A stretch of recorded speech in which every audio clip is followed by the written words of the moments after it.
अस्सलाम वालेकुम वरहमतुल्लाहि वबरकातुहू। दोस्तों, क्या नमाज के बाद बुलंद आवाज़ से जिक्र करना बिदअत है?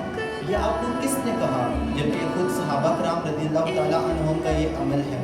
हज़रत अब्दुल्लाह बिन अब्बास रज़ियल्लाहु ताला अन्हुम से मरवी है, वो फरमाते हैं कि सहाबा कराम इस बात का अंदाज़ा इससे लगाते थे कि रसूलुल्लाह सल्लल्लाहु ताला अलैहि वसल्लम नमाज के बाद बुलंद आवाज़ से जिक्र करते थे। वो जिक्र क्या था? यही अल्लाहु अकबर, ला इलाहा इल्लल्लाह, सुब्हानल्लाह और अल्हम्दुलिल्लाह।